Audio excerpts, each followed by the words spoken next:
ஓலைச்சுவடியிலேருந்து உங்கள் ரேவதி தண்டபாணி பேசுகிறேன்.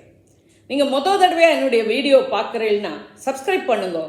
அப்போ தான் நான் போடுற வீடியோஸ் உங்களுக்கு உடனே கிடைக்கும். அன்பார்ந்த கன்னி ராசி, கன்னி லக்ன, உத்தரம் 2, 3, 4ஆம் பாதம், ஹஸ்தம், சித்திரை 1, 2ஆம் பாத நட்சத்திர நேயர்களே, உங்களுக்கான செப்டம்பர் 2024 மாத ராசி பலன்கள். உங்கள் ராசிநாதனும் 10 குடையனுமான புதன் 12ஆம் இடமான சிம்மத்தில் மாத முதல் பகுதி, மாத பிற்பகுதியில் உங்களது ராசியிலும் சஞ்சரிக்கிறார். மனதில் ஒரு பதற்றமும் சஞ்சலமான நிலையும் இருக்கும். இதுவா அதுவா என்று முடிவெடுப்பதில் தாமதம் ஏற்படலாம். தொழில், வியாபார, உத்தியோக வகையிலும் ஒரு திருப்தி இல்லாத சூழ்நிலை அமையும். போட்டி பொறாமைகள் தொழில் செய்யும் இடத்தில், உத்தியோகம் செய்யும் இடத்தில் இருக்கும் வாய்ப்பு உண்டு. உங்கள் ராசிநாதன் 12ஆம் இடமான சிம்மத்தில் இருப்பதால் விரயங்கள், அலைச்சல்கள் இருக்கலாம். புதன் உங்களது ராசியில் உச்சமாகும் போது கேதுவுடன் சேர்ந்து சஞ்சரிப்பதால் வேண்டாத எண்ணங்கள், தேவையில்லாமல் குழப்பங்கள், சஞ்சலங்கள் ஏற்படும் வாய்ப்பு உண்டு. தியானமும் தெய்வீக சிந்தனையும் இந்த குழப்பங்களை மாற்றும். மாணவர்களை பொறுத்த வகையில் கல்வி கேள்விகளில் மேம்படுவர். நினைத்த இடத்தில் நினைத்த பாடம் படிக்கும் சூழ்நிலை கிடைக்கும். நினைத்த மதிப்பெண்கள் கிடைக்கும் வாய்ப்பு உண்டு. ஆனால் 12இல் இருக்கும் புதன் உங்களது வேகத்தை அதிகப்படுத்துவார். எனவே எந்த ஒரு முடிவெடுத்தாலும் பெற்றோர், பெரியோர்களின் அறிவுரைகளை கேட்டு நடந்து கொள்வது உங்களுக்கு நன்மையாக இருக்கும். 2, 9 சுக்கிரன் செப்டம்பர் 18 வரை உங்களது ராசியான கன்னியில் கேதுவுடன் சேர்ந்து நீச்ச நிலையில் சஞ்சரிக்கிறார். பிறகு 2ஆம் இடமான துலாத்துக்கு, மூலத்திற்கோண ராசிக்கு பெயர்ச்சி ஆகிறார். எனவே மாத முதல் பகுதி பெண்களுக்கு அவ்வளவு சாதகமாக இல்லை. பெண்களின் தேவைகள் பூர்த்தியாக போராட வேண்டி இருக்கும். வீட்டிலும் அலுவலகத்திலும் பெற்றோர்கள், பெரியோர்கள், குழந்தைகள், கணவன், மனைவி என சமாளிப்பதில் போராட்டமாகவே இருக்கும். மாத பிற்பகுதியில் ஓரளவுக்கு இந்த நிலை மாறும். கலைத்துறையினருக்கும் மாத பிற்பகுதியே மேன்மை தரும். திருமணங்கள் ஏற்பாடு செய்து நடத்த மாத பிற்பகுதி உகந்தது. காதல் வாழ்க்கை ஏற்ற இறக்கம் உள்ளதாக இருக்கும். மாத முற்பகுதியில் குடும்பத்தில் சுமூகமான சூழ்நிலை நிலவ நீங்கள் விட்டு கொடுத்து செல்ல வேண்டும். நாம் இவ்வளவு உழைக்கிறோமே, அஷ்டாவதானம் செய்தாலும் நம்மை பற்றி புகழ்ந்து பேச யாரும் இல்லையே என்று மனதில் ஒரு சிறு ஏக்கம் இருக்கும். இது கடந்து போகும். உங்களது உழைப்பு ரெக்கக்னைஸ் ஆகும் நேரம் வந்து சேரும். தந்தையின் உடல்நிலையில் கவனம் தேவை.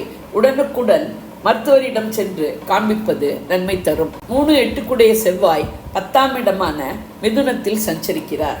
உங்கள் முயற்சிகள் யாவும் வெற்றியாகும். தைரியம், வீரியம் மேலோங்கும்.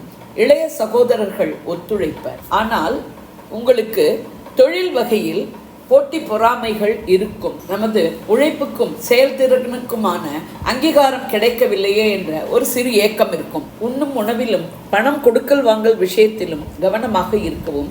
ENT சம்பந்தமான சிறு சிறு பிரச்சனைகள் வந்து சரியாகும் வாய்ப்பு உண்டு.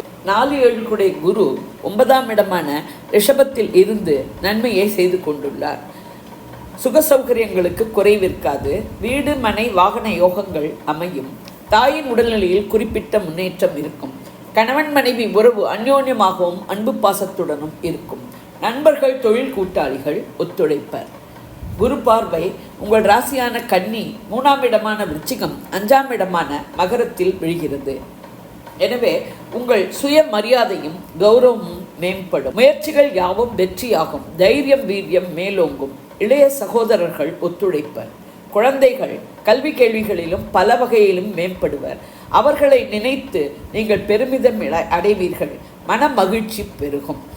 5, 6 சனி 6ஆம் இடமான கும்பத்தில் வக்ரகதியில் சஞ்சரிக்கிறார். 6இல் இருக்கும் சனி உங்களுக்கு எந்த கெடுதலும் செய்ய போவதில்லை. சனி பார்வை 8ஆம் இடமான மேஷம், 12ஆம் இடமான சிம்மம், 3ஆம் இடமான விருச்சிகத்தில் விழுகிறது. எனவே வண்டி வாகனங்கள் ஓட்டும் போது கவனமாக இருக்கவும். இருட்டிய பிறகு வண்டிகள் ஓட்டுவதை தவிர்க்கவும். வீண் செலவுகளும் அலைச்சல்களும் இருக்கவே செய்யும். தவிர்க்கவும் முடியாது. உங்கள் முயற்சிகள் வெற்றியாக நீங்கள் மிகவும் கடினமாக உழைக்க வேண்டி வரும். 7இல் இருக்கும் மீன ராகுவாலும் கன்னியில் இருக்கும் ஜன்ம கேத்துவாலும் ஏற்படும் குழப்பங்களும் சஞ்சலங்களும் தீர தெய்வ வழிபாடு, ஆன்மீக சிந்தனை இவற்றுடன் யோகா தியானம் போன்றவை கை கொடுக்கும். மகாலட்சுமி வழிபாடும் துர்க்கை வழிபாடும் மேன்மை தரும். சந்திராஷ்டம தினங்கள் செப்டம்பர் 21, 22. சந்திராஷ்டம தினங்களில் உஷாராக இருக்கவும், பயணங்கள் புதிய முயற்சிகளை தவிர்க்கவும், வண்டி வாகனங்கள் ஓட்டும் போது கவனமாக இருக்கவும், வம்பு வழக்குகளை தவிர்க்கவும். இது ஒரு பொது பலன். வாக்கிய பஞ்சாங்கப்படி சொல்லப்பட்டுள்ளது. உங்கள் பிறந்த ஜாதகம், தசை, நடப்பு புக்திப்படி பலன்கள் வேறுபடலாம். நீங்கள் இதே லக்னமானால் இந்த ராசிக்கான பலனையே எடுத்துக்கொள்ளலாம். வேறு லக்னமானால் உங்கள் லக்னம் விழும் ராசியின் பலனை எடுத்து ஒப்பிட்டு கொள்ளவும். நான் கொடுத்த இந்த வீடியோ உங்களுக்கு பிடிச்சிருக்கும்னு நினைக்கிறேன். பிடிச்சிருந்ததுன்னா லைக் பண்ணுங்க, ஷேர் பண்ணுங்க, கமெண்ட் பண்ணுங்க. நன்றி, வணக்கம்.